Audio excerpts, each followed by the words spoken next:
Think Roshan and me have travelled a lot. చిన్నప్పటి నుంచి నాకు బాగా తెలుసు. నిజంగా ఇందాక నాగార్జున చెప్పినట్టు ఆ poster, I think he looking like a Hollywood hero, ఒక యూరోపియన్ ఫిలిం యాక్షన్ హీరో లాగా ఉన్నాడు. చాలా చాలా అందంగా ఉన్నాడు. ఇందాకే శ్రీకాంత్ గారికి చెప్తున్నాను, ఏమనుకోకు శ్రీకాంత్ అన్నయ్య, నువ్వు కొంచెం రౌండ్గా ఉంటావు, మనోడు మాత్రం షార్ప్గా ఎలా వచ్చాడు అంటే ఫస్ట్ ఆఫ్ ఆల్ బ్యూటిఫుల్ మనసున్న వ్యక్తి మా శ్రీకాంత్ అన్నయ్య కానీ ఊహ గారు.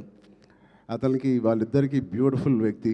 అది లోపల మనసులో నుంచి అంత ప్యూర్గా ఉంటే తప్ప అంత బ్యూటిఫుల్గా బయట ఉండరు. సో రోషన్కి ఉన్న అందం లోపల నుంచి వచ్చిన అందం మొదటిగా.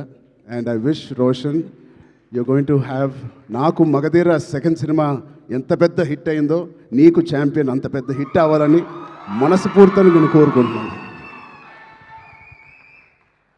ఇప్పుడే చెప్తున్నాడు అన్న, నాకు 3.5 years పట్టింది, బహుశా 1.5 year నుంచి షూటింగ్ అని. 3.5 years వెయిట్ చేశానో ఏదో అన్నాడు. నేను అన్నాను 2 years దాంట్లో ప్రీ ప్రొడక్షన్ చేశావు నువ్వు, నీకు తెలియకుండా. ఈ సినిమాకి అంత మెచ్యూరిటీ కావాలి, యాక్టింగ్ చేయాలన్నా, పర్ఫామ్ చేయాలన్నా, ఈ పాత్రలో అతికిపోవాలన్నా you need that maturity. So ఆ 2 years it was a beautiful pre production. He was mentally training himself ఈ పాత్రలో కనిపించడానికి.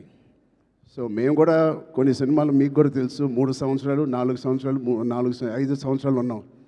But end of the day ఎన్ని రోజులు తీసేవని కాదు. I think the film is looking so promising.